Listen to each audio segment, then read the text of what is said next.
several minor tasks to perform, one of which is to survey a little more of the historical side of alchemy, this time by paralleling the rise of alchemical traditions in North Africa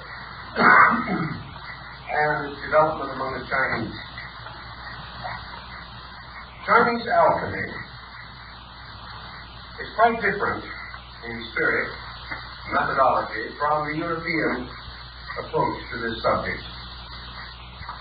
And because of its comparative antiquity and the way in which it developed, we may have a clue to the obscure origin of European alchemy. We've already noted the great rise of the alchemistical symbolism with its extravagant use of emblematic devices and elaborate formulas coincided with the rise of the other mystical schools in Europe, and should not be regarded as ancient as is popularly supposed. Now in China we find what may well be the building up of a pattern that finally led to the rise of European symbolical alchemy.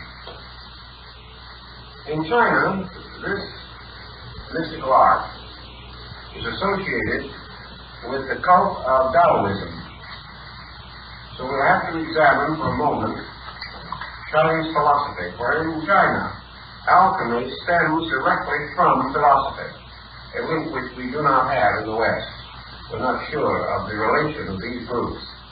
But from the study of the Chinese, we may well begin to re-evaluate our Western historical approach.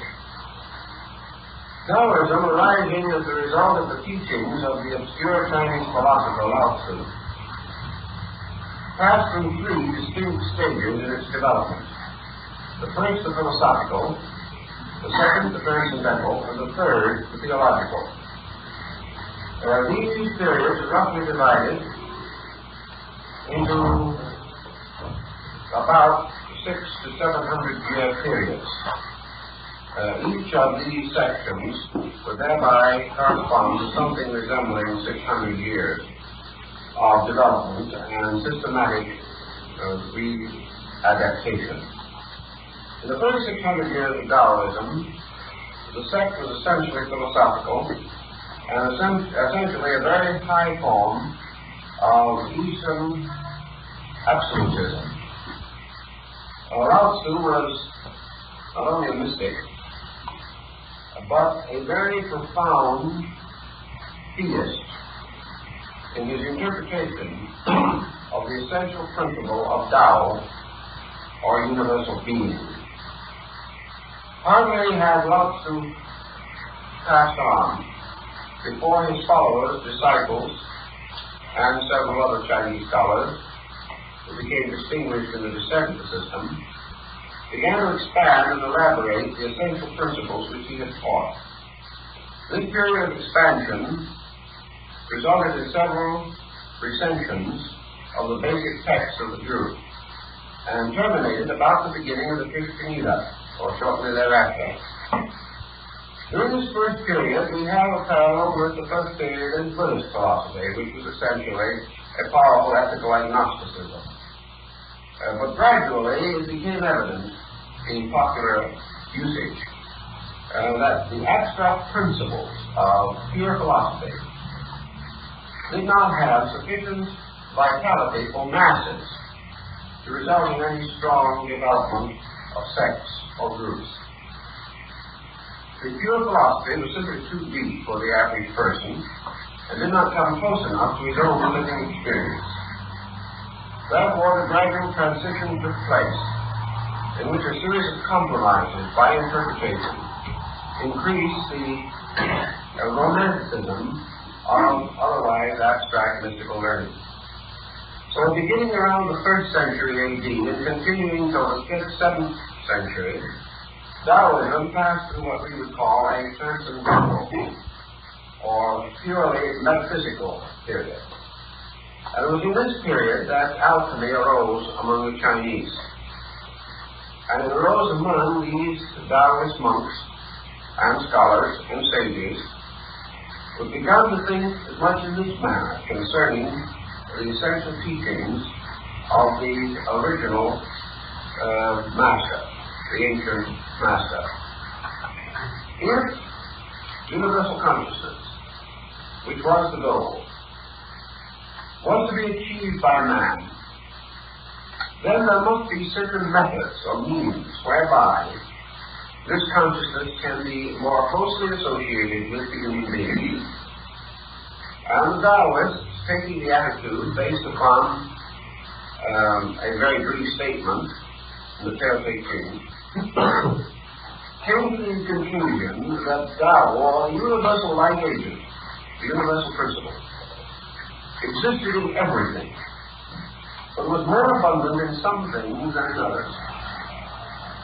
Therefore, in order to increase Tao, or consciousness, or life being within the individual, he should gradually associate himself with those things in which this principle was most abundant.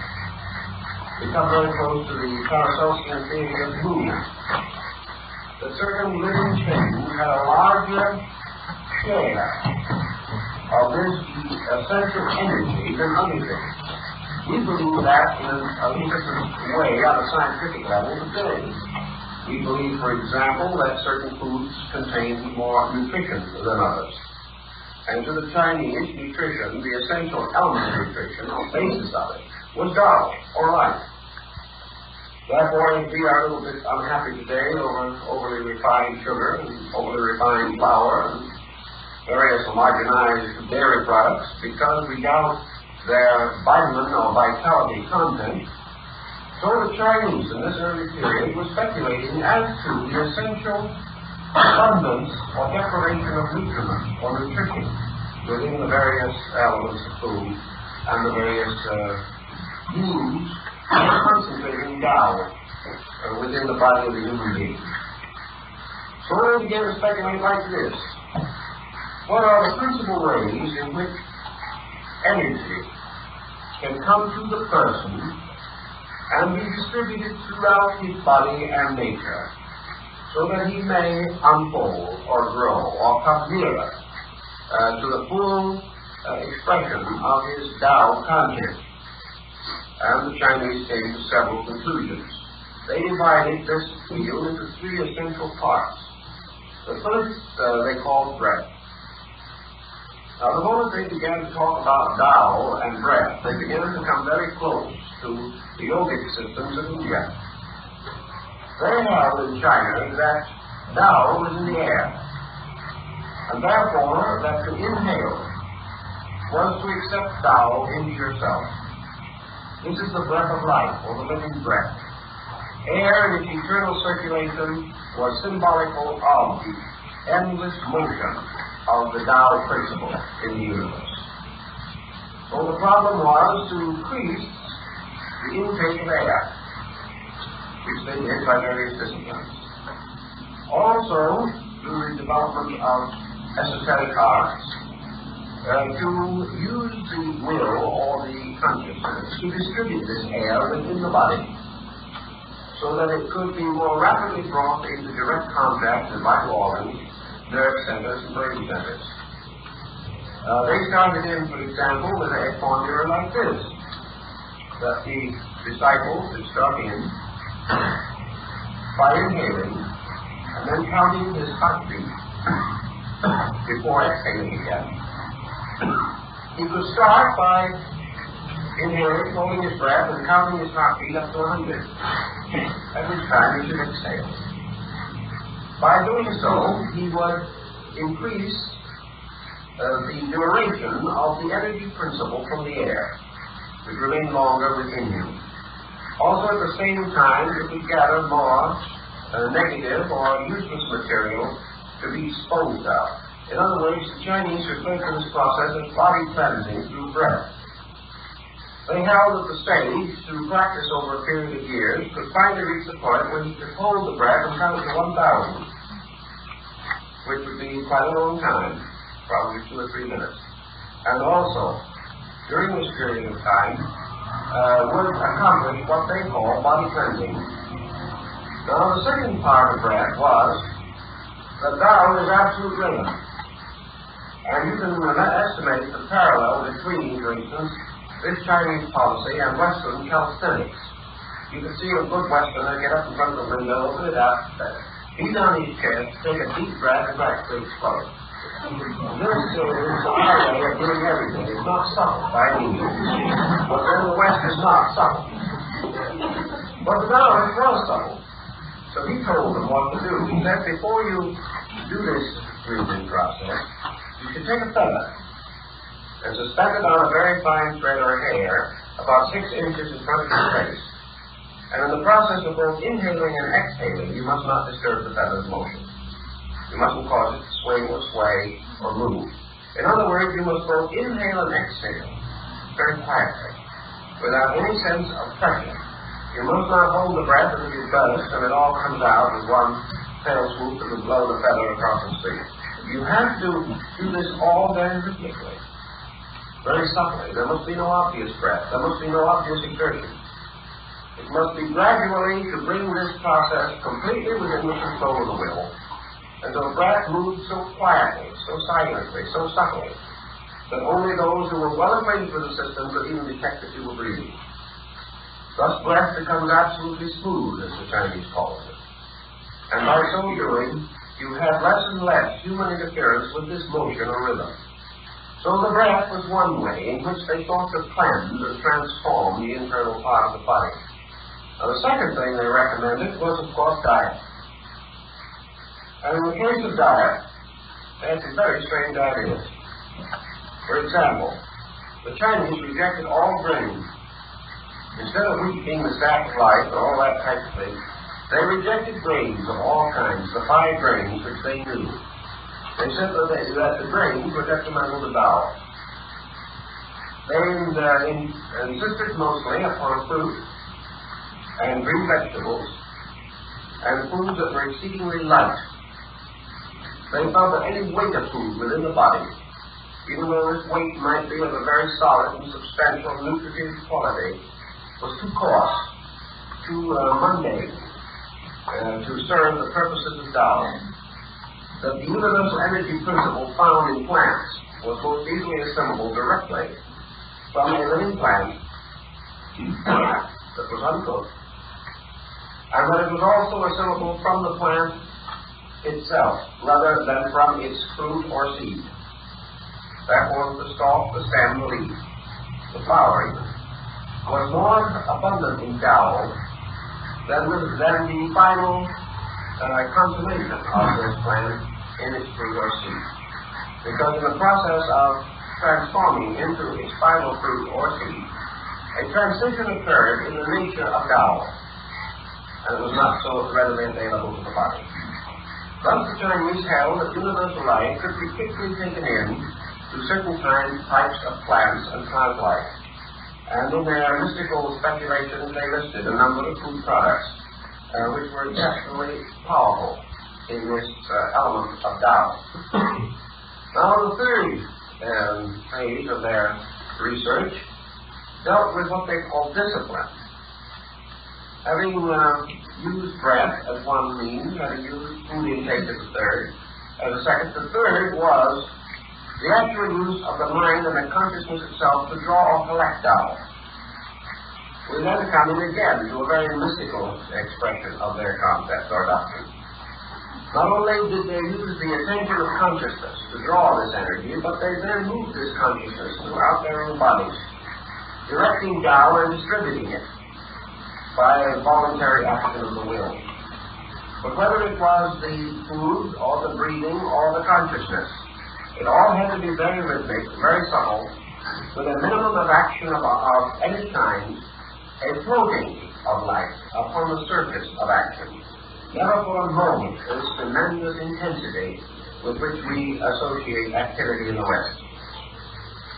Now, the purpose of these 3 disciplines was the achievement of the mystery of immortality. And this corresponds very largely with the Western alchemical concept of the elixir of life. This mysterious substance that if properly prepared and properly used, would prolong life indefinitely. The Chinese have an old character who lived, according to their records, probably around 1,000 years BC, who is their equivalent to Methuselah. He's supposed to have lived 800 years. And he's supposed to have lived almost entirely on Tao. In other words, he was maintained by an invisible energy in the air. And these Chinese scholars were quite confident that by means of a complete adjustment of their own bodies, their minds, their emotions, their diet, their breath, their thoughts, a complete adjustment with Tao or universal life, that if they could become like immortality, they would be immortal. And there are many legends in their mystical writings concerning these wonderful sages and saints, like the old teachers of the Jade Mountains, who gained incredible longevity, simply nourished by Tao, or as they would have called it, by the elixir, or the magical agent, the mysterious power of the universal life principle. Even the Chinese use the term medicine, or substance, or elixir, to represent this Tao, or free energy in space.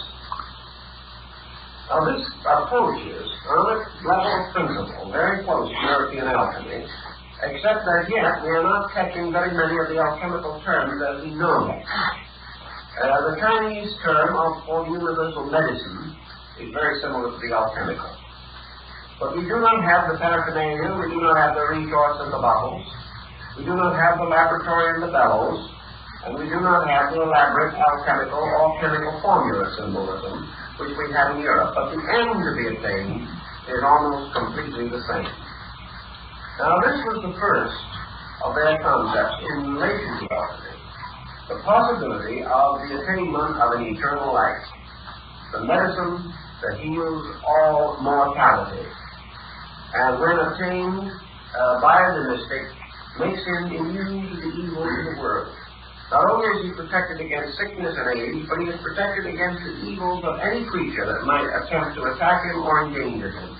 He is indestructible because he is identical with Tao, because the interval between himself and universal life has been reduced to a minimum. Now, years ago, when I was traveling in Korea, I went into the Diamond Mountain area, and there had the opportunity to contact a few elderly Taoist scholars. You can't say, probably, that they belong to the same pattern as we find on beautiful old Chinese paintings of wonderful rugged mountains and waterfalls and old scholars seated under a tree. They do not have quite that amount of glamour, but from these men themselves and from legends and lore in the community, we could get a pretty good picture of how things were 1,000 or 1,500 years ago, because change is slow in those countries. It was a well-tested records in that region, but many of these old scholars were about 100 years old, and in probability they were. And one look at them would well testify to extreme longevity. There were rumors that some had reached 150. And while there was no particular point of the fact that they would ever be immortal, they certainly had exceeded the average person's span of life. They had extended usefulness. Most of them did not require any of the aids that we need in order to keep functioning even at 70 or 80 in our way of life. One of their principal concepts there was that the secret of longevity is the reduction of friction. And friction must always be the resistance of a personality to the law. In other words, Tao is reality. Those that move with reality flow as little ships upon the surface of a straight and placid river. Those who go against the law immediately come into conflict. And the moment there is conflict, there is death. There is friction, the wearing out of things, the exhaustion of resources, the wasting of energy. It is not what we do that wastes energy, but the way that we do it. And also the hazards, mental and emotional, with which we burden the things we do. An individual in the West has an unpleasant task to perform. He worries about it for days before he does it. He wishes he didn't have to do it. He tries to find some way of pushing it on someone else. And as the time becomes nearer and nearer, he becomes more and more sorry for himself because he is faced with this burden. By the time the actual task arrives, he is no longer really in good condition to face it. He has dissipated more energy in vain regrets over the circumstance than would require to solve it. Then after it is finally completed, he continues to be sorry for himself and then develops gradually a heroic attitude in which he goes from then on recounting to others the extraordinary serenity and this extraordinary courage with which he faced the disagreeable situation. This is a tremendous waste of energy. And the Taoist would simply advise that the person relax and flow through the circumstance, whatever it is. Face it. Face it without qualms, face it without regret, face it without fear. Whatever it is, it is. You do it as well as you can, working in a complete state of relaxation so that every faculty and power that you have is available. You are less likely to make mistakes. You are less likely to make a wrong decision or a hasty one or an over-influenced one. And in all probabilities, the incident itself will almost evaporate as it approaches, because you have failed to make it important. By so doing, you will conserve energy and kept the law. So these old Chinese scholars say that the answer to all this is simply relax. That if you meet all incidents simply as factual, simply as things to be done next, regardless of whether you like them or do not like them, you take all of the pressure out of them. You take all of the tension away from yourself. And as a result, you accomplish more. You enjoy better health, and no matter how busy your life may be, you have time to sit in your bamboo grove and write poetry. The Taoist monks who have watched Europeans in China and in other countries in their way of life point out that even the busiest man in the West could sit in his bamboo grove if he wanted to. If he only did the things that he is doing now, but did them with absolute lack of tension, he would find that instead of taking all day, it would take 2 or 3 hours, and he could write at least one extra poem every day. It depends on how we do things. And in Taoism, this smooth way, the quiet way, the peaceful way of doing everything is the way of immortality. It is also the best preventive we know for ulcers, one of the serious difficulties of our modern life. So all of this lies into one pattern, and that is the Taoist concept of the possibility that man, by special knowledge, by arts, by sciences, by the investigation of natural law, should finally achieve eternal life, which they regarded as not impossible, although they did not claim that they had attained it. They did claim that they had found ways of extending life, which would indicate that the ultimate goal could be accomplished if man's consciousness was brought into absolute harmony with the universal plan, so that full and complete union with reality would mean not only the end of sorrow, the end of pain, but the end of death. This was their belief. We may assume it or not assume it as we please. Now the second thing that was a great concern in China, and has always been a great concern in China, was poverty. In China, there is no middle class, as we know it, and never has been. There is the rich, and there is the poor. And the poor are many, and the rich are few. And between these two, what we call our great white-collar class here in the West has no existence. So in the second degree of the concept of art, magic, sorcery, metaphysics, the Chinese developed the idea that comes the closest to the Western alchemical tradition, and that is the transmutation of base metals. He believed firmly that it would be perfectly possible to make gold. Why? Because gold was a symbol of Tao. Gold, as the most precious of all substances, was an appropriate emblem of reality, the most precious of all things in space. As the gold represented the light of the sun, the light of reason, the light of wisdom, the light of truth, so gold represented the great treasure. Although on the mystical and philosophical level could be wisdom, because wisdom is a kind of wealth that exceeds all the wealth of the earth. Truth is a treasure greater than the most precious diamond. Reality is more valuable than the scepter of the purest jade. So all these great and wonderful realities, these truths, this wisdom, all these became associated with the concept of gold. Now the gold, in turn, was associated with the concept of being the king or ruler of all the metals. So Shang-Ti, imperial heaven, was the yellow emperor. And yellow was a color which, rising in the Taoist period of Chinese metaphysics, became the emblem of the yellow road of heaven. It became also the emblem of the imperial house. It was the sign of supreme power. And yellow and gold were related.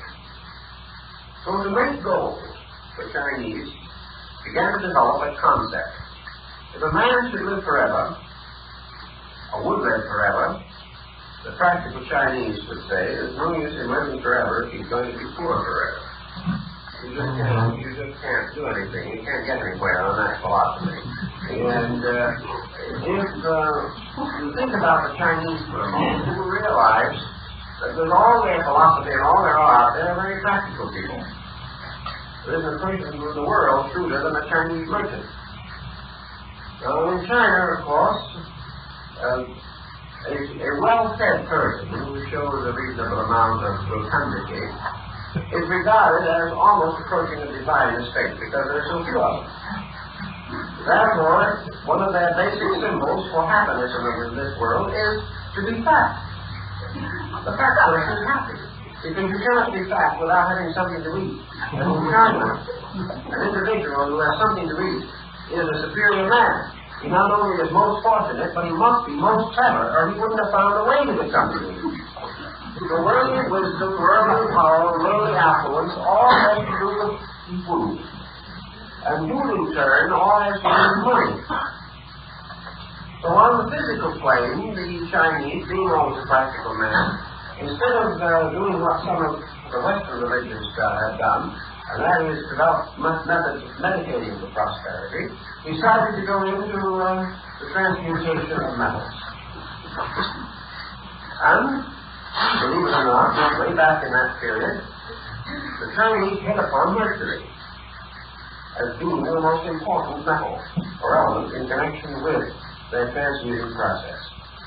And they associated mercury with a substance called cinnabar, from which mercury could be abstracted. And so cinnabar became the basic material with which they worked in the effort to gain the secret of the transmutation of metals. They had no laboratory such as we know, as we've mentioned, and your painting of an old Chinese alchemist, as he looks back in that period, usually represented a little man seated under a tree somewhere, with a very tiny little stone in front of him, probably about the size of a suitcase, and looking more like a moderate-sized incense burner than anything else. And in the stone, and in this little furnace he had, a little cup in which he was working all these materials, and he certainly was not in mass production. He was working in a very small space with a very small amount of something. But he was very busy and just as conscientious and solved in his activity as any Western chemist. But he didn't have a great number of materials. He didn't have a wonderful pharmacopoeia to call upon, or shelves with bottles and all those things. He was more or less working with one little container, one little group of substances which he probably carried in a little box in his sash or something of that nature. It was all done on a very personal and intimate scale. But he was looking for a means of transmuting base metal into gold. And he held that the reason he knew it could be done was because, on the level of philosophy, his own base metals, his person, could be transformed. If he, as a person, could be transmuted from a state of ignorance to a state of wisdom, then on the level of the metals, base metals must be susceptible of changing. Man can change. Man can perform the alchemical mystery in his soul. And that which is possible to the soul, by analogy, is also possible to the body. So the Chinese alchemist was convinced that the rules and regulations by which he could achieve his own identity with Tao could be used to bring all base substance into an identity with those, which was Tao. It never occurred to him for a moment to question that this group of analogies was essentially correct. Now, as we have in the West a great many accounts of transmutation, so we also have in the East.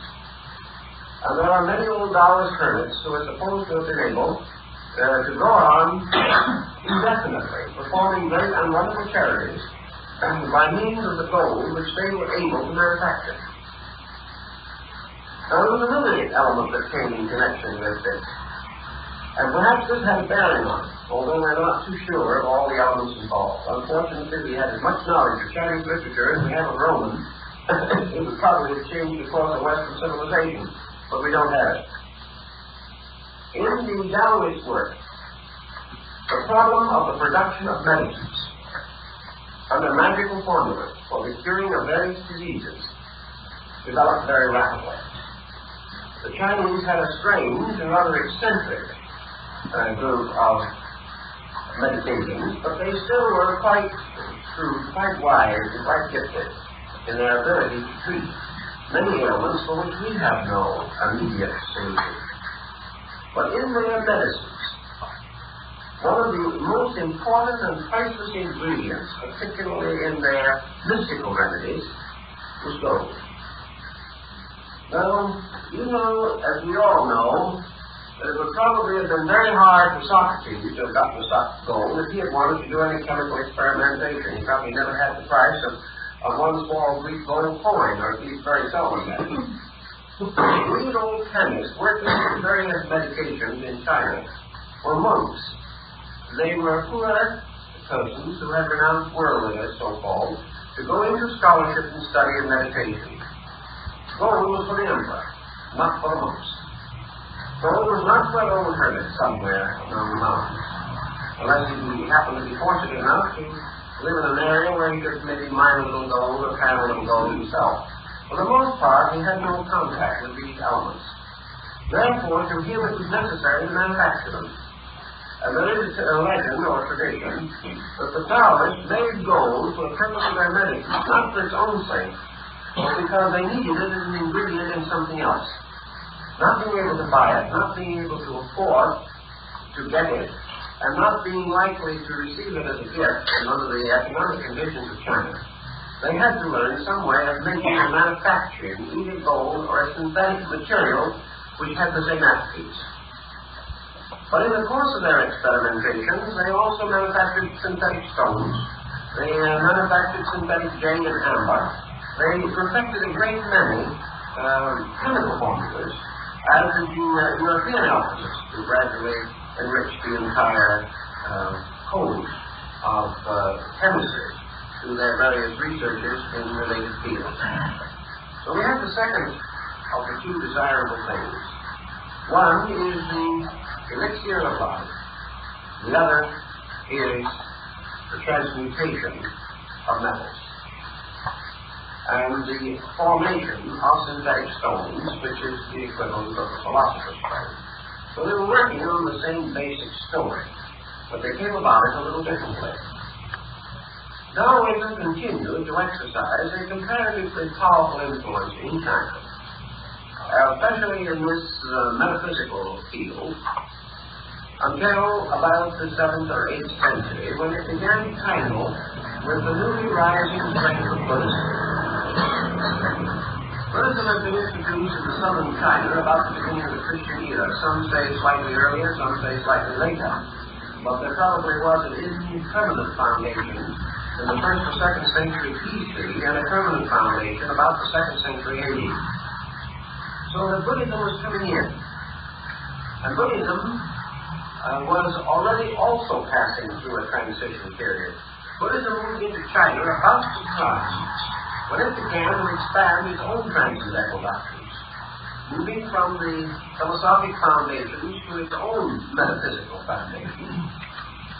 At this period, Buddhism came in with quite a different viewpoint from that which was in China at that time.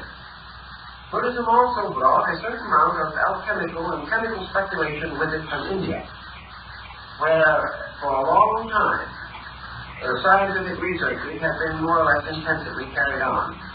It was a little later, however, after the rise of Nalanda and some of the great institutions in India, that Buddhist scholarship in art and in science, especially in chemistry, began to drift towards China and began to mingle its stream with the indigenous culture.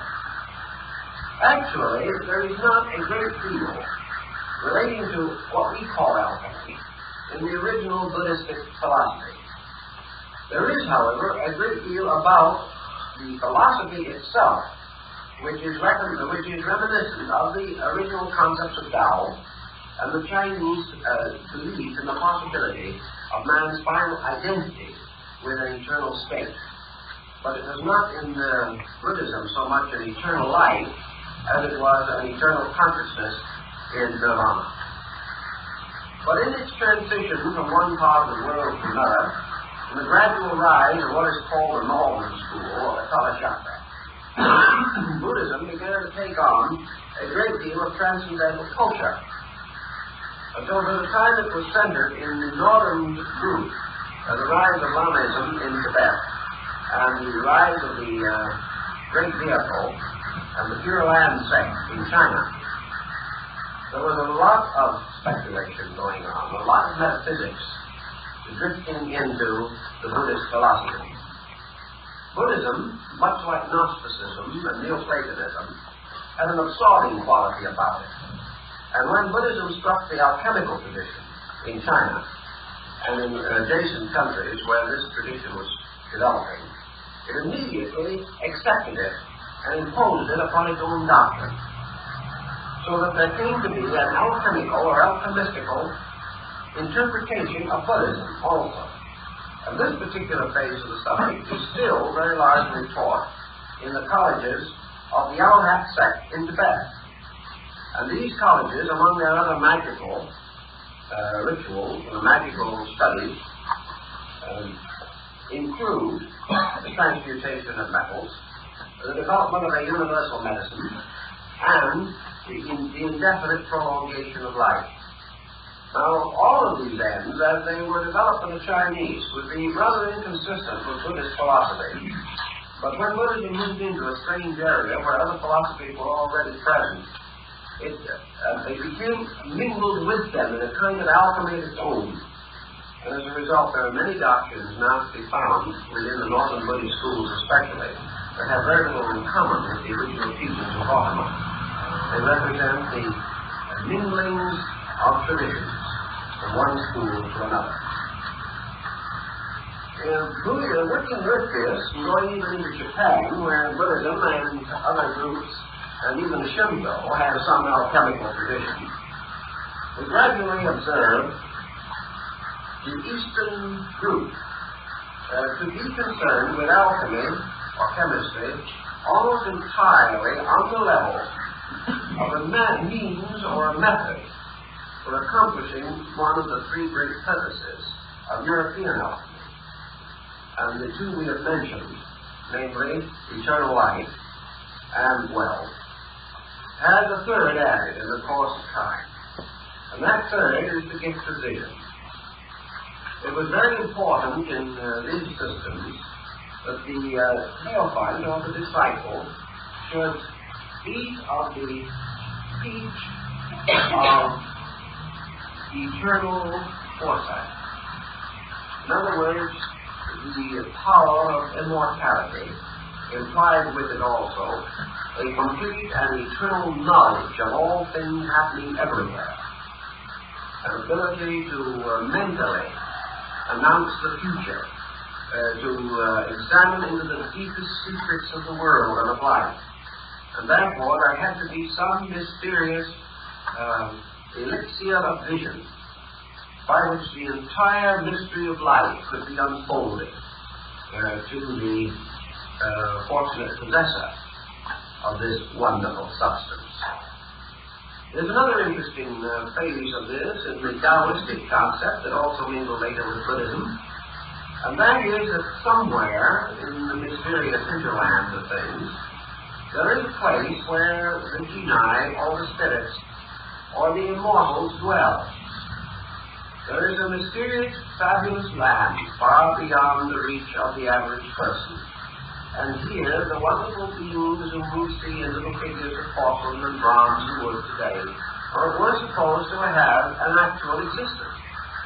They were the sages who had eaten of the peach of immortality and had gone off to join the city of the immortals, where the scholars and the mystics and the alchemists and the magicians all live together forever in eternal bliss, somewhere beyond those mysterious mountains that encircle the great Middle Empire.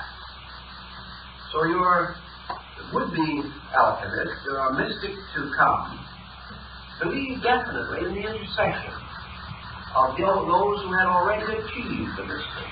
Because when you have immortal life and eternal wisdom and all wealth, you were a kind of super being. You might come floating down out of the sky riding on the back of a plane, for example. Or you might step off of your familiar dragon in front of his house someday and explain to him all the secrets of life. These people definitely had the belief that there were spirits, and that these spirits possessed these secrets. In Europe you had the same thing, because you had elementaries. And Paracelsus even believed that you could capture and hold these elementaries or beings, that they could give you the secret of the stone and all these wonderful and mysterious powers that have to do with the control of the elements of nature. So we now have the sage, the perfect one, the mysterious elder, who has the stone, and who becomes the equivalent of the European adept. And the Taoist adepts are these wonderful, pleasant-faced old gentlemen with long beards and high foreheads. They're associated with wonderful creatures, dragons and griffins, and wonderful birds and beasts, with knotted staffs and crooked sticks in their hands, and carrying bottles and carrying baskets and carrying bags, in which all the paraphernalia and wonders of their knowledge each was all concealed. Sometimes the genii would sit down on the bag, and the bag would float up in space with him. It was anything you wanted. It was magic. And in this second period of Taoism, everything was magic. And magic also could cause you to communicate with these beings. And these beings could take you to the city of the gods, and there they could teach you this mystery of the stone. They could give you the secrets and formulas that you had sought for so desperately and so patiently through the years. So this phase of the alchemical tradition in China paralleled very closely after Europe. The beings in Europe were not quite so fantastic, but the essential principles were the same. That it was possible for you to receive instruction from a master of the art who had already achieved this. Because in alchemy, it's perfectly possible for you to share knowledge. You lose nothing by it, the other person gains, but his gain is not your loss. Therefore, there's no particular reason why you shouldn't help him. In China, then, we have all of this tradition building up and growing and developing, and it finally comes out to us after maybe 2,000 years in what we call today flower arrangement. Whether in the Moribana school or the Ikinobo schools of Japan, the arrangement of flowers, the tea ceremony, all of these things, the incense ceremony, all have to do with the same principles, the same rules, the same ideas that underlie the Taoist concept of alchemy. So we'll take a little time to go into that, and we'll try to show you exactly what is intended. Now, we mentioned in the Western tradition the presence of three essential elements, which must be united or brought together in the mystery of the stone. In the West, they're called the king and the queen and Mercury, or sulfur, salt, and mercury. Now, in the Chinese concept, the sulfur is called heaven, the salt is called earth, and the mercury is called man. And the great triad in Chinese philosophy, and it finally came into European thought also, is the triad of heaven, earth, and man. This triad goes through all of their art, all of their sculpturing, all of their painting, every phase of their cultivation. And the reason, for example, in showing this art, Oriental art, that instead of having the wide margin of the picture at the bottom, as we have it, they have it at the top and the narrow margin at the bottom. When we frame a print, we always frame it with a longer margin below and a shorter margin above. We think it's more artistic that way. When we print book pages, we always leave more margin at the bottom of the page and less at the top. Whereas in the Orient, they do exactly the opposite, because the upper margin is always heaven, which must be superior. The lower margin is always earth. And then between these is the work of art. And this is man, because man is the work of art. And art is skill perfecting nature. So heaven, earth, and man must always be represented. Heaven is above, earth is below, and the artist painted the picture in the middle. Therefore, he is man. And in this particular very interesting old mandala here, which is about 11th century, from the Nara period in Japan, you will find down here among the demons in the bottom of the picture is painting of the artist. A little portrait of the artist who did the picture. You can't see it. I am covering up the artist and all that. But sometimes you can see it. But the heaven, earth, and man is a blossom, a leaf, and a bud. And it's the basis of all flower arrangements. Because it must all be triadic. Heaven, earth, and man is sulfur, salt, and mercury. So in producing all of their artworks, therefore, everything that they do is a formula. These formulas are so exact in Chinese art that it takes 500 years sometimes for one of these schools to permit a master to go to the extension of adding one more blossom to a suite of cherry flowers. There must be just so many. And it's a major division, a major rise within a school if one more petal is added to a flower. Everything is so completely systematized and integrated under rules, complete canons of law. In Taoism, therefore, we have this over-concept of Tao containing within itself, within its own eternity, heaven, earth, and man, which also returns to us in the Confucian doctrine. And, of course, returns again very definitely in the Buddhistic triad, where you have the three great principles. You have Amitabha, the Supreme Buddha, then you have Avalokitesvara, and you have Sri Bodhisattva. These are heaven, earth, and man again. They are spirit, body, and form. Now in this painting, spirit is above, properly represented by Chinese fingers. Below is matter. In the middle is form. And here you have form, a magnificent composition. Now form is your chemical combination. Form is your alchemy coming in. Because this central part is a formula. And a formula is a pattern in form. You can almost sense the meaning of it from the word formula itself. A man is a formula. The stone is a formula. The human soul is a formula. And in the Oriental system of art, it is always taught that the picture, the representation, must always be an absolute synthesis of the formula. And the formula is always balance. The formula is always equilibrium. It is always synthesis. China, therefore, picked very quickly upon the three great systems that arose within its own country and created a triad out of Confucius, Lao Tzu, and Buddha. And these were the three famous vinegar tasters of the old Chinese paintings. These three represented the schools, heaven, earth, and man again. And in this emphasis, you have the key problem of equilibrium. And in alchemy, the great problem of equilibrium is the balance of the formula, or the balance of the compound. Because if you bring heaven and earth and man together in exactly the right compound, you have immortality. You have the stone. You have the universal medicine. You have the mystery of all knowledge. And you have complete equilibrium, which is the secret of Tao. If, therefore, the Chinese began to experiment with this concept, they believed it was the great Hermetic miracle was played or was taking place within the great glass bottle of the universe. And upon this bottle lay plainly in Egypt the seal of Hermes, so that we refer to it now as the hermetically sealed bottle, meaning in this case that nothing can get in or out.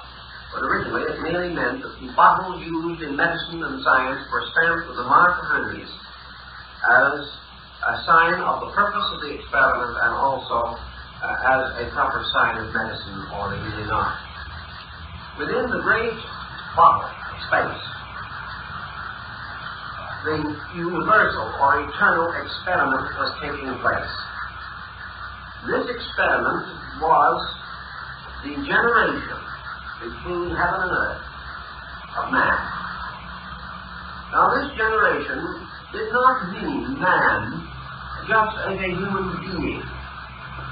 Rather, in the Hindu sense of the word manas, meaning the mind or the soul. Actually, the great transmutation was the union of spirit and matter to produce the mystery of soul.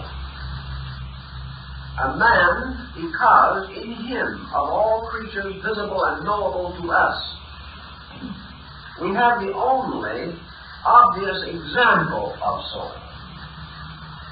And because man is able only to examine himself firsthand, and all other things secondhand, and because man cannot find soul in anything else because he can experience only himself, therefore he became the symbol of the mystery. He became the symbol of the mysterious agent in which the compound of the opposites was achieved in the complete sublimation of universals. Man therefore receives from above, by the hermetic symbol fire, or by the hermetic symbol of fire, he receives an influx or an internalization of spirit. From the earth beneath him, he receives the ascending influx of matter. Therefore, he has a body derived from the elements and a spirit derived from the stars, as Paracelsus said. And between the elements and the stars, between the earth and heaven, move the orbits of the sacred planets. And these are the seven metals from which the mystery of the soul is compounded. So man becomes the living soul. And as soul, there is achieved within him the equilibrium of spirit and matter. Now, to bring this equilibrium to bear upon the alchemical formula, the absolutely true center of the interval between spirit and matter must be found. And this is again revealed on another level of symbolism which is just as perfect and just as extraordinary, and about which someday I hope we'll be able to talk at greater length, and that is your music symbolism.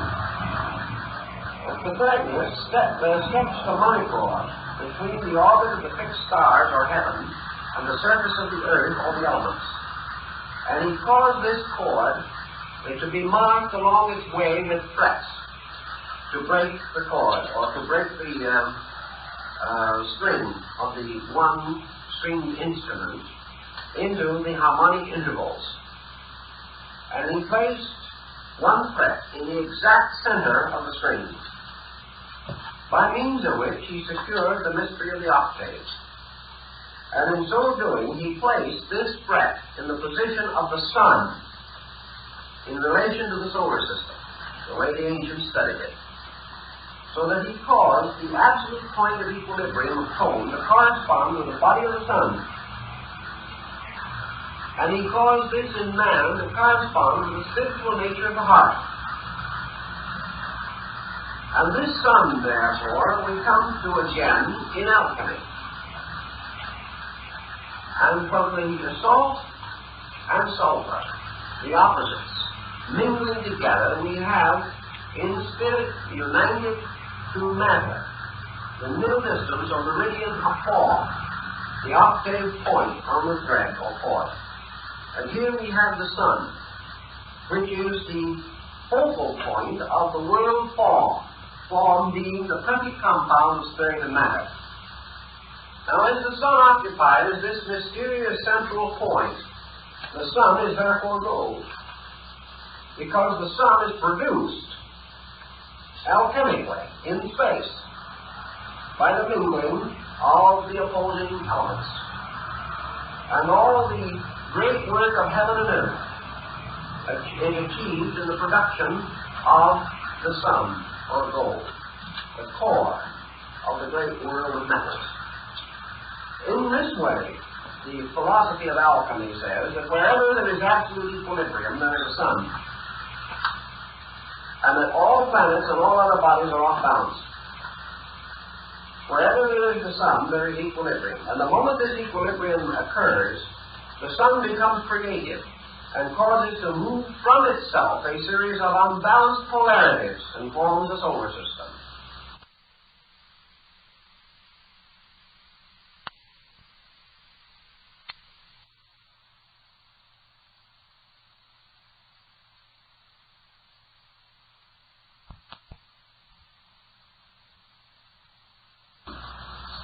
And when the units forming this solar system are achieved balance within themselves, they each become a sun and generate again.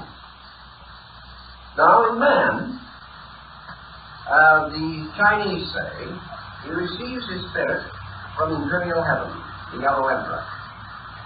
He receives his body from the great mother. He brings these two, spirit and matter, into equilibrium and produces a sun, S-U-N. And this sun is the soul. And the soul is therefore composed of gold. Not physical gold, but the same kind of gold that is always created by equilibrium. The moment equilibrium is created in the alchemical mysticism, the gold within a thing is caused to be released. Because wherever there is gold, there is a potential equilibrium. And as I think I told you on another occasion, research at Dornach in Switzerland has shown that gold, colloidal gold, is a sovereign remedy for ailments of the heart. Heart, sun, gold, soul. They are all part of one sequence of values. Now, according to the Chinese, there is gold in everything, just as the Europeans have. Now, what is the gold in everything? What is the seed of gold that must always be present in every single thing that exists? The answer is that everything has within it the potential of equilibrium. All things have the possibility of being synthesized into balance. Now, if you remember in the Sefer HaZohar, the Kabbalistic book of the Splendors, it says, unbalanced forces perish in the void. Thus passed the kings of Edom and the giants of ancient days. Your titans, your chaotic giants, fighting for control of the universe, represented your two great powers, the Mother, Father, Dragons in China, that struggled together and produced between them the golden ball, which is the symbol of imperial China and also the symbol of the age of the world. When ether and chaos among the Greek philosophers, the Orphics, struggled and strove between themselves, they finally formed a whirling mass, which became the golden egg of Phanes, which burst forth to release the Logos in the creation of the world. So from the strivings, from the struggles of the unbalanced elements, came again the golden age. Now the golden age on earth is the age when there was no conflict, when everything lived in peace together. This was the first and most glorious of the Yugas, the great age of the gods. It is always the same essential symbolism. And gold, heart, sun, man. All these relate to this mystery of equilibrium. So the Chinese, naturally, following all nations that have had metaphysical speculation, came to the conclusion that in some way man's own nature, the etheric field, the magnetic body, in order, the totality of it, was a box, a crystal room in which his soul was generated. And we hear in the age of chivalry how Merlin went to sleep in an age of glass. We hear how the hermetic homunculus is created in a womb of glass. We have this glass, which again is the psychic field of the human being, in which the mystery of his own equilibrium takes place. This mystery of equilibrium is represented in the Chinese by the yang-yin combination. The circle with the twisted form in it, which forms half black and half white content of the circle, but the two parts do not divide the circle evenly, but have that effect which we now recognize in connection with one of our large railroad companies, which uses this yin-yang symbol. And also, I believe it was used for a number of years as a symbol by the technocrats. It is a symbol of the two half spheres, but they're in motion, so that the hemispheres appear like two sperms or two living creatures, sometimes each one with a dot or eye in it. Occasionally, this field is divided into three twisting sperms, and is often surrounded by the Huangpo and the various emblems, the trigrams and the hexagrams of the Chinese I Ching or classical changes. But this motion of Tao in all things is released by equilibrium. So we have the problem of bringing the human being to equilibrium. And to achieve this end, we must bring about that which is supposedly impossible. Because alchemy begins by assuming that the first experiment means the accomplishment of the impossible.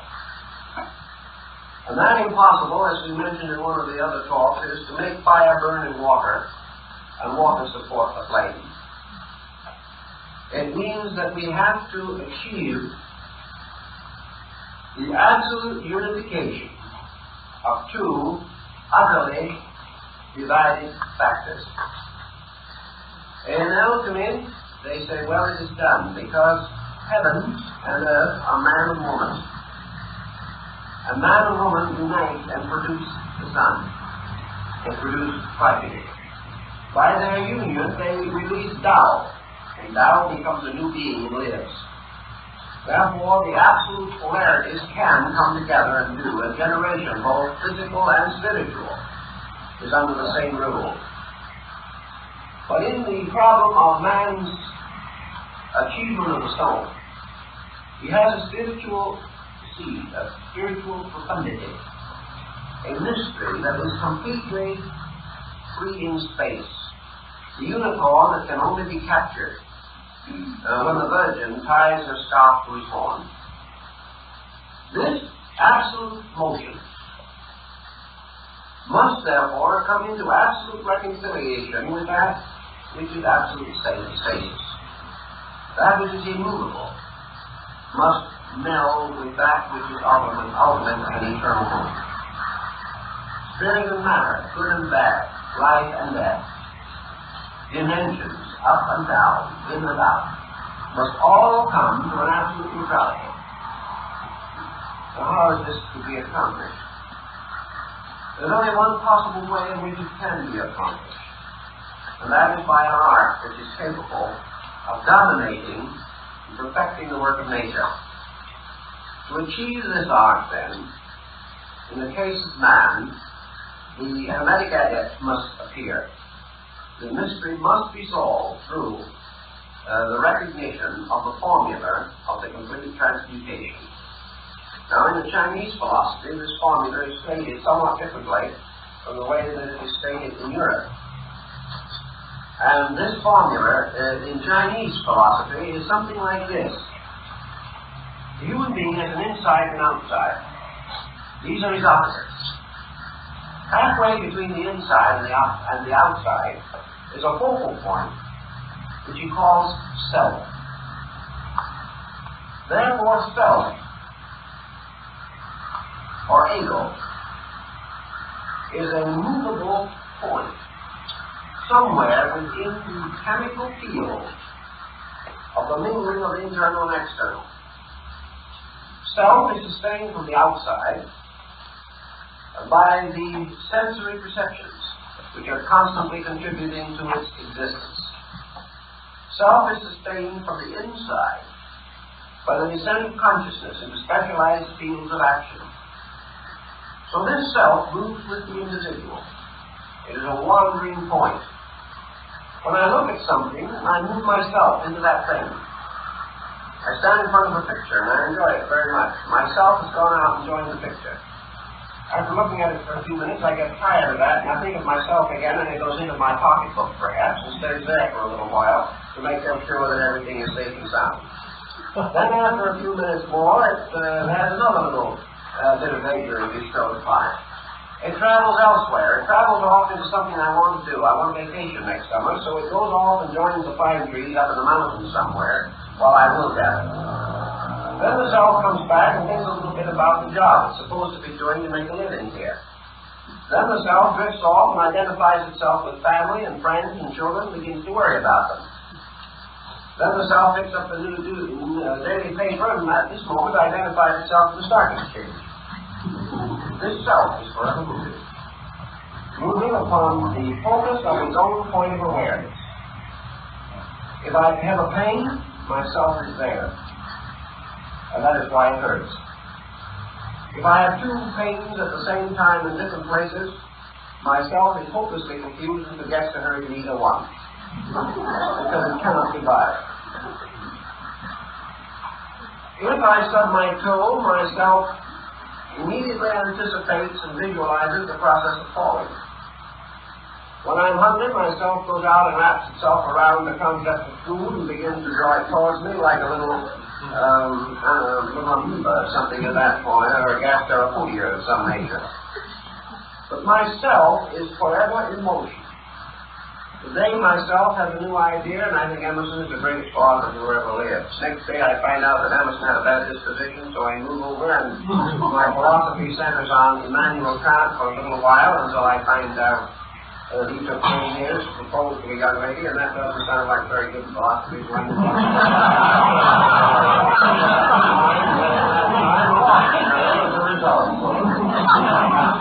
Little by little, myself moves around. Myself takes on illusions. Then he gets disillusioned, and I hate everybody. I hate everybody but myself. Because I will never accept responsibility for what I do, if I can possibly avoid it or shift it anywhere else. So this self, in Chinese philosophy, can best be diagrammed by something that would look like the track of an earthworm wandering through several feet of terrain. It goes in all directions. Now, in the West, we think of the self as a center, from which everything radiates and which forever remains the same. But the Chinese and the Hindus do not. They recognize this self as something that is like a will-o'-the-wisp. And its abode is anywhere and everywhere. And that it is an untamed thing, which has to be bridled.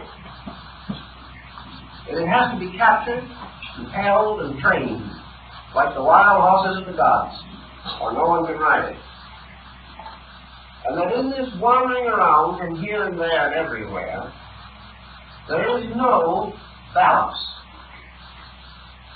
And that the work of alchemy is to draw the self inevitably and irresistibly to dead center and leave it there, so that it occupies the position of the dot in the circle. The moment it reaches dead center, it ceases to move, and everything else moves around it. This dead center is the true formula, the true point of the precipitation of the stone.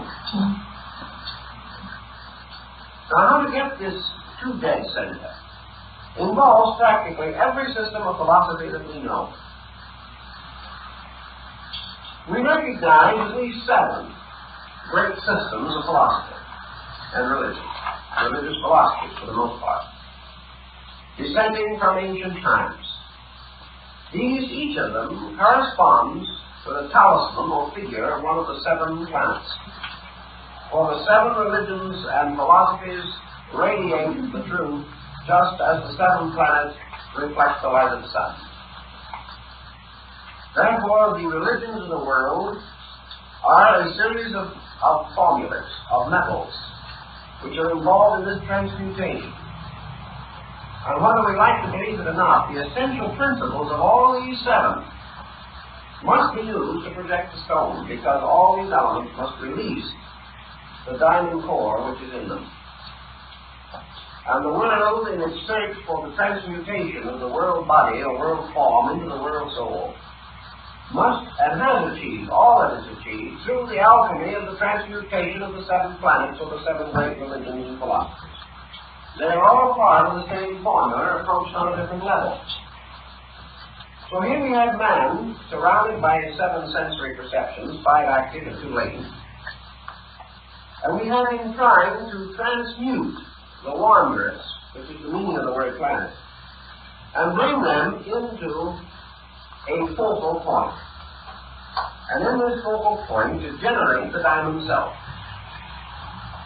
Now the self, instead of being actually the source of these various energies, such as will, thought, emotion, is really the focal point of their own activity. Man's self does not generate his emotions or his thoughts. His emotions and thoughts generate his stuff. Therefore, the self is often the victim of heredity, bad heredity, in this particular case. The imbalance of emotions and thoughts represent themselves to us as the crippled offspring, like the Egyptian god who was lame in his feet because of the sins of his parents. And in this case, the sins of the parents are the sins of the heart and mind, resulting in the deformity of the soul. So we have the problem of getting this projection of the soul, the absolute equilibrium. And in the Chinese thinking, how do we do it? We do it by following very closely upon the basic instructions of Lao Tzu. Inasmuch as the Chinese insist that this wanderer, the centralizing self, which is never centered, is forced out of center. That it wanders because it has to, and not because it wants to. It wanders because it is the victim of the intensity of the emotions and the thoughts. Whatever we feel, whatever we think, the self must serve. Therefore, we bind the self like Samson was bound to the millstone of the Philistines. We blind the self as we blinded Samson. And we make this focal point the slave of what we may term emphasis. It is the thing by which we attach ourselves to any given object of attention. It is supported by our own will to do these things, by our own desires, by our own strategies, by our own thoughts. And these things are constantly forcing the self out of center, forbidding it to return to center, and identifying it with some unbalanced part of its own field. Lao Tzu, therefore, taught his disciple that the thing that is necessary always is to restore the self to the center. And as the self approaches the center, it approaches the state of Tao. And as it approaches the center, it gains control of the circumference. Because it can never control the circumference equally until it is in center. How does this occur? Lao Tzu says that it occurs by the gradual reduction of the active principle, which he would term the energy field in man, or the libido. It is achieved by the individual ceasing to direct the motion of life. The moment the individual ceases to force life into some way, or some direction, or some activity, life immediately returns to equilibrium. Therefore, illumination is not something that the individual must desperately attempt to attain. It is something that he is desperately attempting to prevent, even while he is constantly talking about its desirability. It is not that this path of Tao, the road which is Tao, is as difficult as the symbolism suggests. It is that the individual himself refuses to walk in a straight line. He refuses to permit the principle of Tao to operate. Now we can use an old example taken from one of the Chinese classics to point this situation. And it seems that there was an old master who had 5 disciples. Of course, the 5 disciples are the 5 colors, the 5 elements, the 5 provinces of China, the 5 everythings that we have in this mystical situation that we are dealing with. 5 elements. Chinese have 5 elements. We have 4, but the alchemists have a 5th, Azov. And we have a hypothetical 5th, which we call ether, and about which we are not very certain for the most part. But this old gentleman had 5 disciples, and he told them, he said, I want you to travel all around the world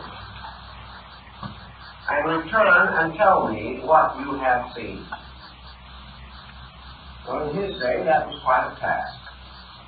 So it was many, many years before they all got back. But they did, because they were all good Taoist disciples, and a great protecting power went with them. So after many years they returned, and each one of them told the master where he had been and what he had seen. What said the master? I told you to go everywhere. You have all been somewhere, but not one of you has been everywhere. Because there is not one of you who has visited every place. And they said to him, Master, we couldn't do it and get back. The old man says, no, my son, you couldn't do it if you started out. The only way you could do it was to stay here. And while you have all been somewhere, I have sat here and been everywhere. In other words, you cannot go there by that method. But if you attain a certain condition within yourself, you are there. Which may also explain why so many of these old mystics felt that their great service to mankind consisted of sitting quietly under a tree. Taoism would teach that they could do more for humanity under a tree if they knew what they were doing. And they could by running up and down the world, preaching, teaching, hoping, and fearing for 150 years. Because their contribution would be on a level of qualitative penetration, while everyone else would be running around on a quantitative level. So in the problem of Taoism, the return of the consciousness to the point of equilibrium is attained not by the victory over self through great stress and strain, through wrestling with an angel or something of that nature. It is simply by the gradual release of the individual from pressure, from the pressure of action. Now we come to the conclusion from this that the Taoist advocates a philosophy of non-action. He does. Not because non-action is negative, but because non-action is all action.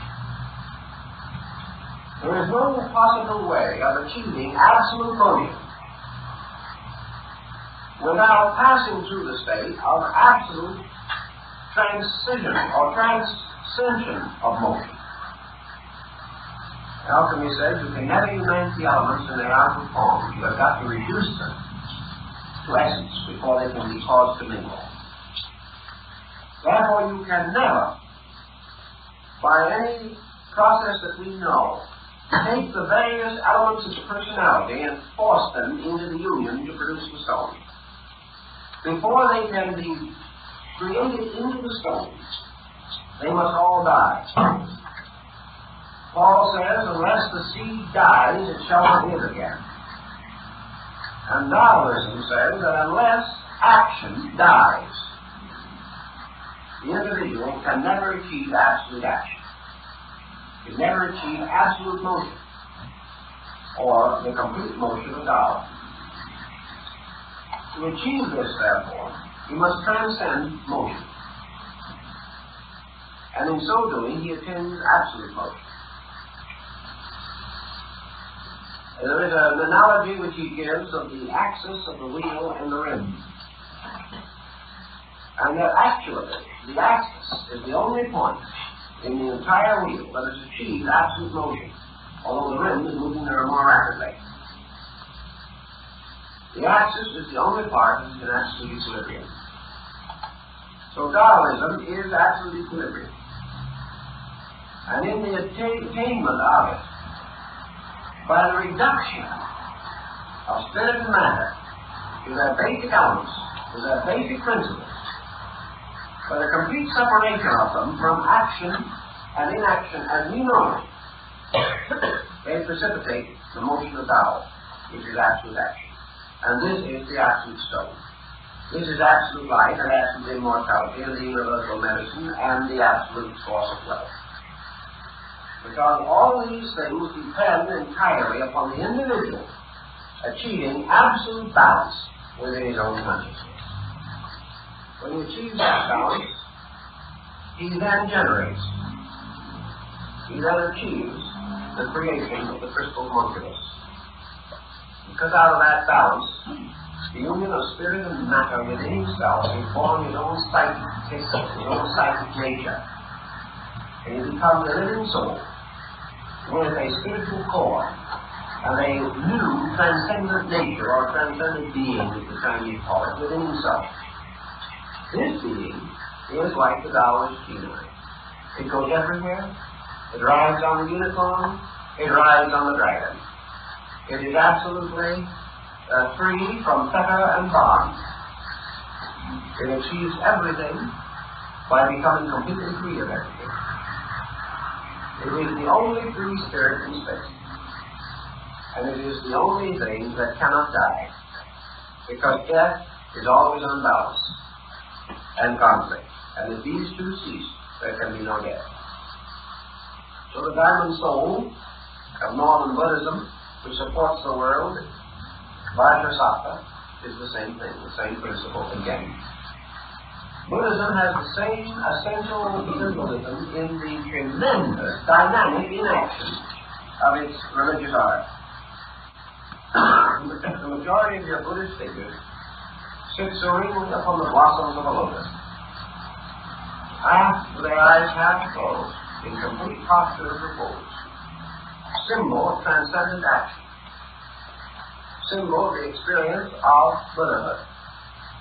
And representing to the Chinese consciousness the experience of Tao.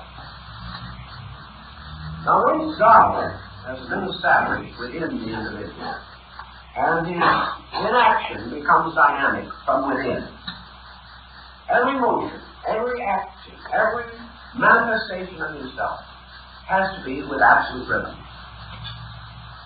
From that time on, anything that he touches becomes priceless, because of the perfect energy of his own consciousness. Anything he does perfectly. A good example of that is your technique in your Zen shoes in Japan of painting and art. When the Buddhists or other religious artist decides to paint a religious painting, he doesn't get a model, he doesn't start making sketches, he doesn't go through any of the procedure of the Western artist who may do almost anything from chewing his pencils up and down. The first thing that he does before he paints a religious subject is to realize that this subject must be released. It must express itself from within himself. Therefore, he begins by meditation. He stretches his silk where he's going to use it. He sits down quietly in front of it and enters into an inner experience of life. And he gradually releases from his own consciousness, his own understanding of the thing he wants to paint, moving it from within his own internal completely. He gradually visualizes onto this piece of silk the complete picture that he intends to paint. He does so without any effort, without any strenuosity, without any question as to whether it is going to be right or wrong. He simply permits it to visually unfold, projecting his own internal contemplation and his own visual power as though it was a magic lantern, casting a reflection of a picture right onto this piece of silk. And in some instances, it has been known that the artist would sit and look at the piece of silk and meditate upon it for 2 or 3 years without taking so much as a piece of crayon or an ink slab in his hand at all. Then, having completed from within himself the full projection of his artistry, he suddenly takes his little brush, takes his little ink slabs, and in 10 minutes the painting is finished. As one artist said, it took him 10 years and 10 minutes to make a painting. Everyone thought he worked on it for a long time. He worked for the 10 minutes, and he grew for the 10 years. And the combination was a great work of art. This is the motion from within. This is the idea that the Chinese try to express in Tao. That it is the Tao, or universal rhythm, coming out and finally possessing the individual that makes it possible for him with an infallible stroke of his brush, which never needs to be corrected. In Chinese art, you never change a line and you never correct one. It has to all exist within your consciousness, and even your hand has to be so accurate and so completely possessed by the picture that many Chinese artists, when the time comes to paint it with their eyes closed and never have to change a line. They have visualized this thing. Their hands have actually visualized. The great Shingon monk in Japan, Kobo Daishi, has such tremendous concentrational power in this particular situation that he placed a brush between each finger of both hands, remained in meditation until he had completed the concept of his picture, dipped the brushes this way into 10 different slabs, each one with a different shade, and with his eyes closed, painted the picture with 10 brushes at one time, because there was absolute concentration within his own consciousness. Now this is the stone, as far as China is concerned, this terrific power. This man can never need anything in this world, because his own incredible internal can sustain him through anything. In India, a holy man going through the forest is seldom molested by an animal, simply because his consciousness will not permit it. In the Eastern Chinese concept, the entire projection of this from within self is so tremendous that it corresponds with what the Western alchemist calls projection. He uses the term in European alchemy. That he is able to release the stone, release the dynamic, release the universal medicine through himself. There is also a story in China of a great artist priest who was called to tend to a man who was sick. And after he had sat and watched the sick man for some time, this monk asked for a piece of silk. It was set before the sick man on a little frame such as they use for painting. And after watching the sick man for a certain time, the monk reached over, dropped his brush into the ink slab, raised the brush, and made a peculiar line on the silk, just one line. The sick man got well. Because the monk had captured the peculiar rhythm that was broken. And as the eyes of the sick man followed the rhythm of the line, it restored him internally. Pythagoras claimed to have done the same thing by striking one chord upon a lute. He was able to cure all kinds of sickness in that way. It was the symbol of the line. So in Japan, also among the Zen Jews, you will find the fable or legend of the monk entering into meditation of the most profound nature. And in his meditation, he drew a door on a piece of silk. He sat and watched it. and according to the story, visualized that door. Finally, he got up, opened it, and went through the silk into Nirvana. Never returned. Now, these things are no more remarkable than the idea that Roger Bacon was able to pay for the Crusades by artificial gold that he manufactured in the Tower of London. They're all parts of this story. A story which has been ridiculed because of its outward appearance through sheer fantasy. For the story which has to do with the entire internal life of the human being.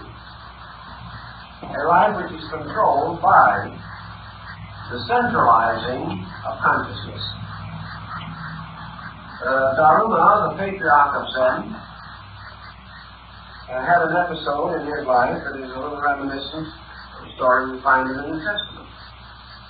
Daruma, in meditation one day, was walking along by the side sea.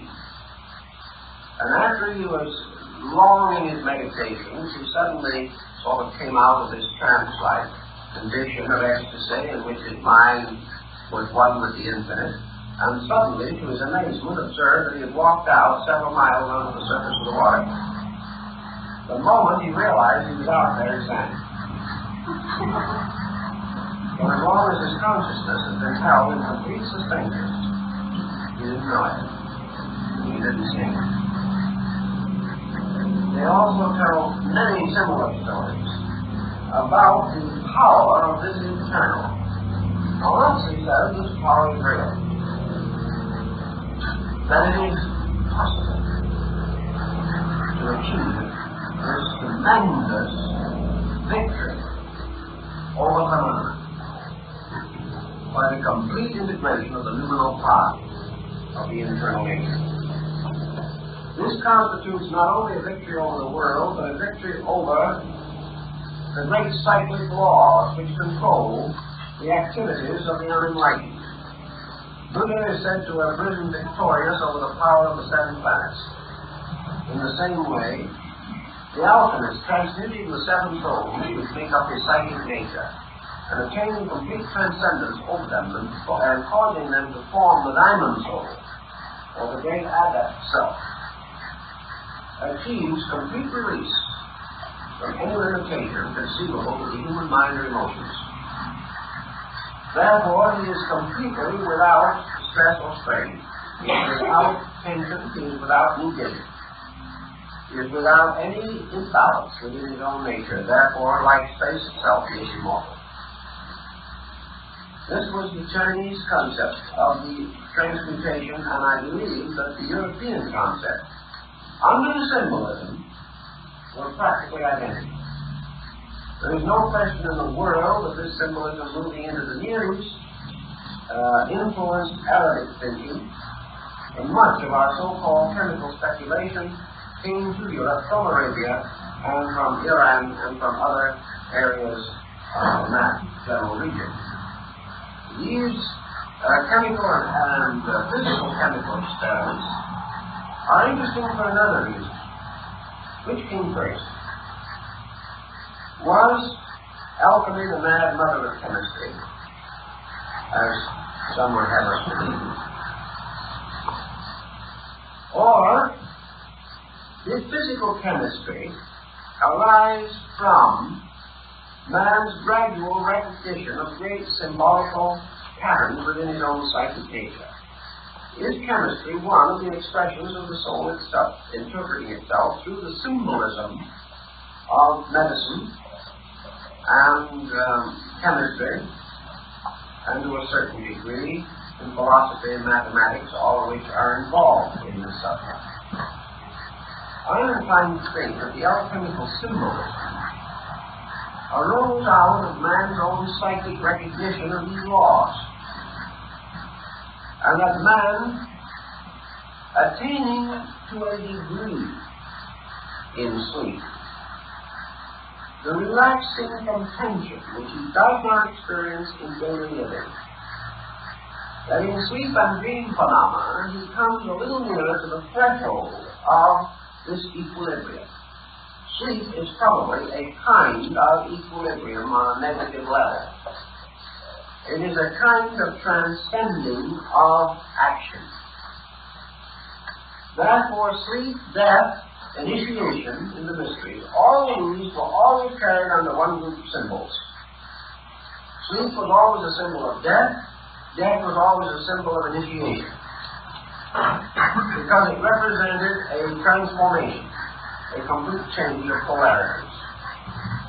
And in alchemy, the death of the matters, the death of man's seven souls, must receive the resurrection. And in the Christian alchemy, from the death of the seven souls arises the Messianic soul, which is seen as Christ rising from the tomb within the bottle of the alchemical experiment. If then we have this group of symbols all over the world, they seem to be trying to tell us that there is a strange and secret art, an art by which man may break this vicious circle of his own inadequacy.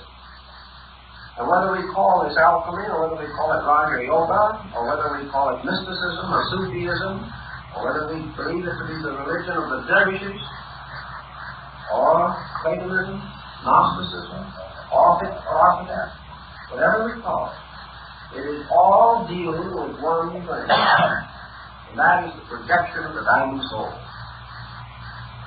And that this diamond soul of alchemy is the soul in equilibrium, by means of which the individual becomes completely attuned to what Lao Tzu calls Tao, or absolute equal receptivity to universal energy. The universe around man, within man, is Tao. According to Lao Tzu, this universe is not only infinite life, but it is infinite wisdom, truth, love, law. It is not only all these moral things, but it is infinite nourishment, infinite supply, infinite availability.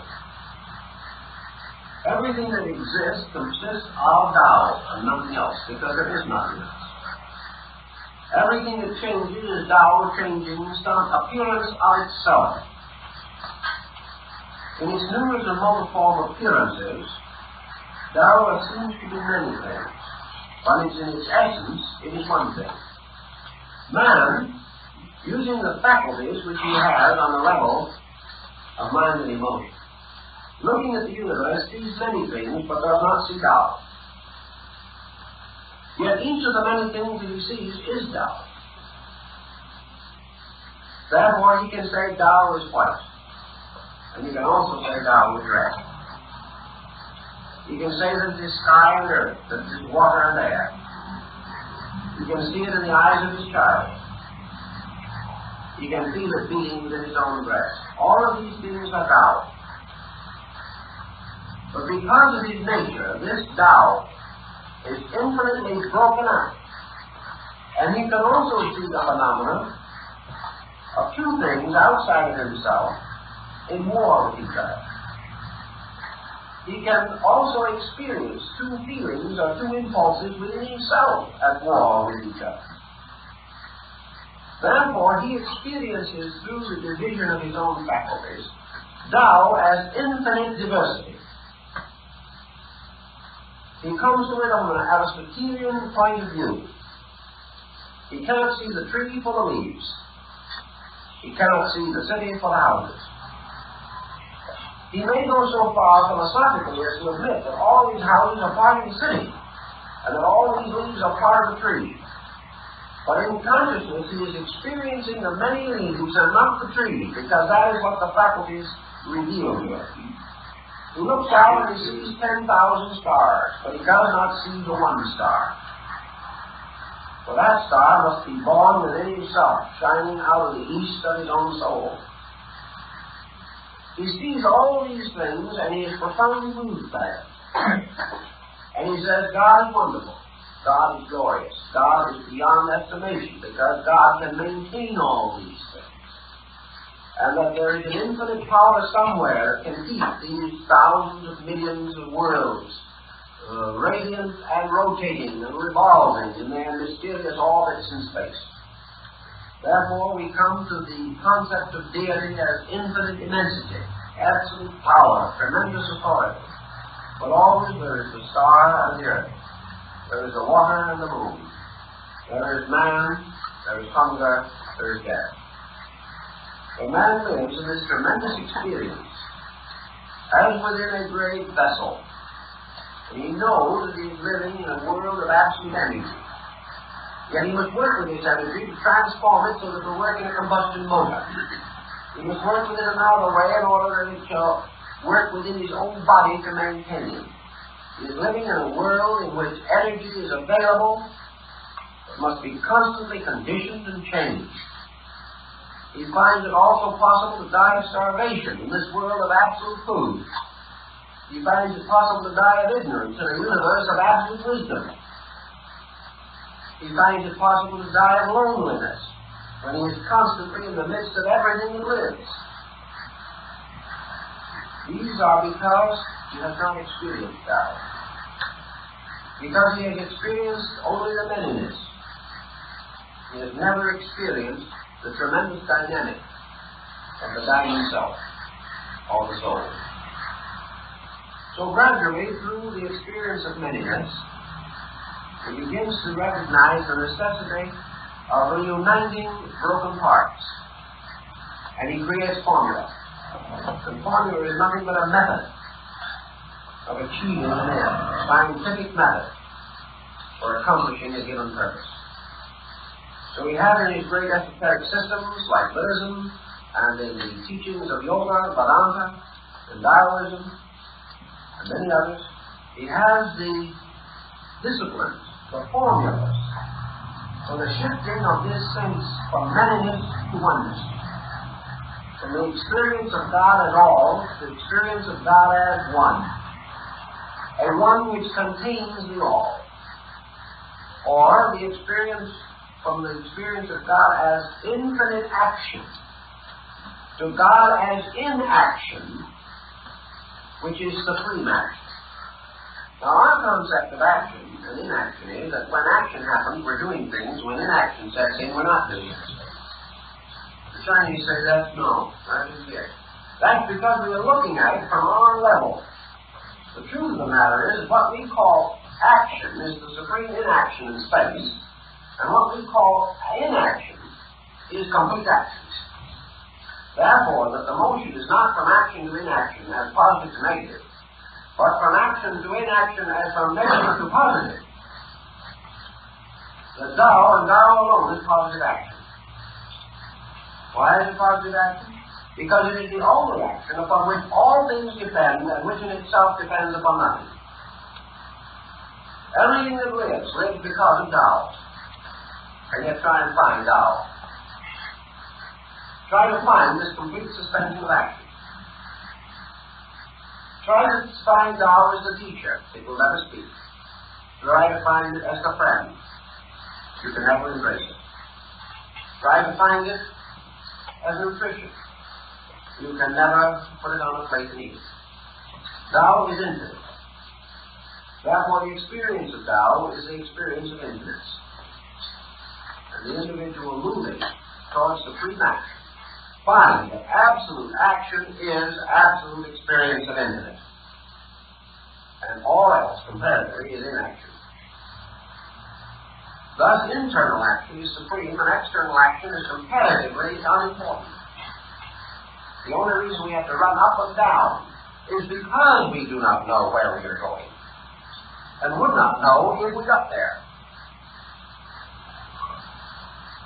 Thus, when the Taoist seeks this internalization, he is bringing together all of the disunity of his own psychic chemistry.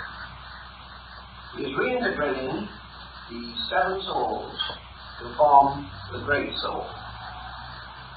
And he is then transmuting all activity, first into suspension of action, and finally to release through it Tao action.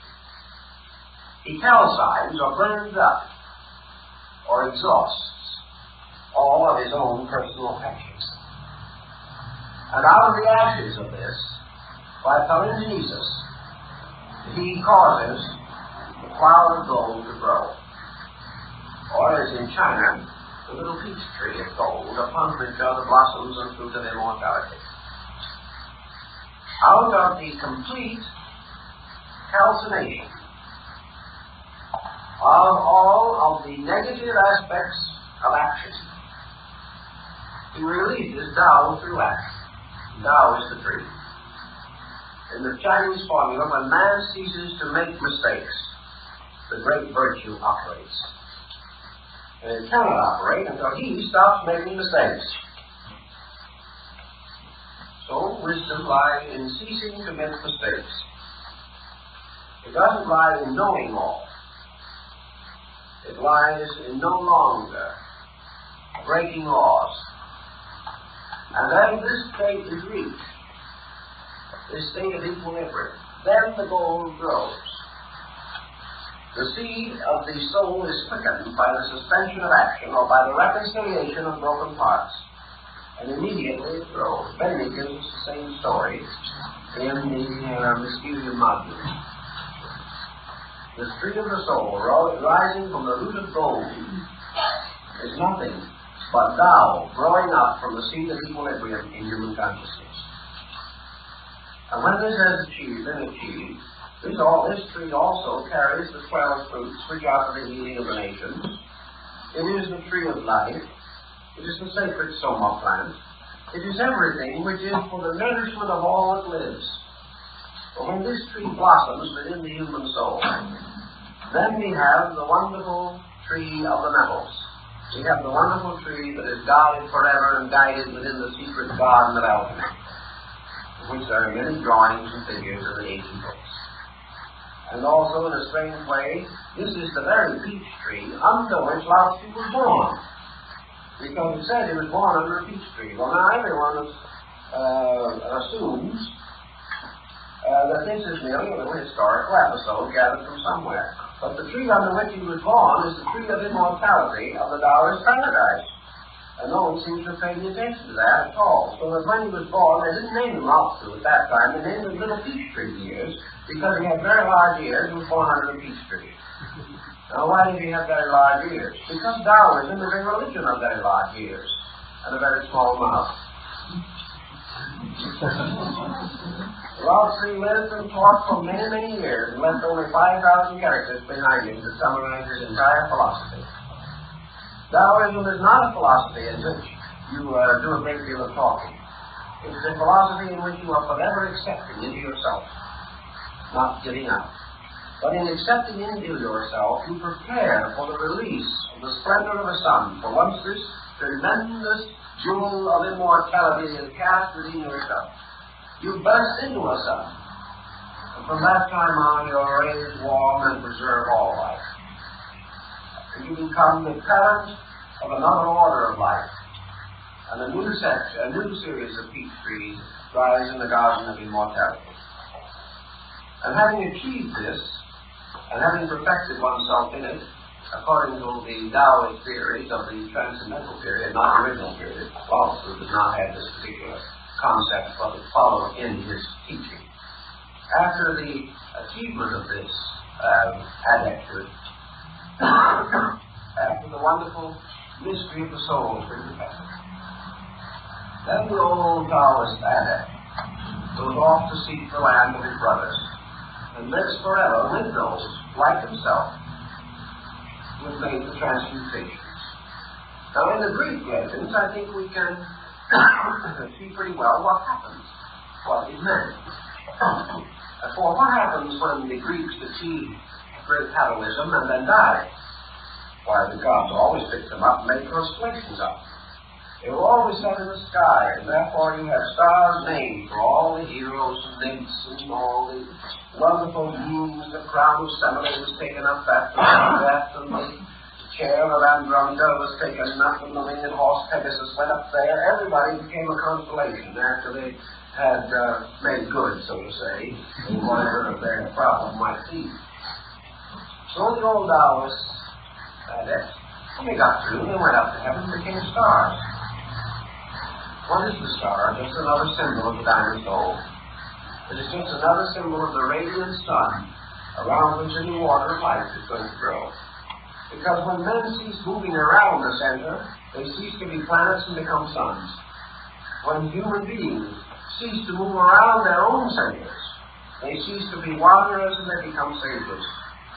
And as they become sages, they become alchemists. And sitting quietly within the mysterious nature of themselves, they take that little furnace, which is the heart, which has the warmth within it, the point of fire and light, and in this heart they accomplish the creation of the universal medicine and the wise man's stone. But in the West, we would have a lot of equipment to do that with, and they did even in the Middle Ages.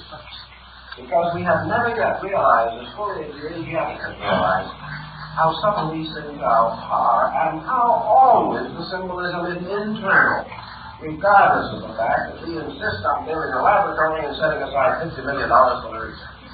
Then we think we're really getting this. And the Taoists would ridicule us out of face, although on the outside, being a good Taoist, you'd probably agree with us and chip in $4 to help build the laboratory.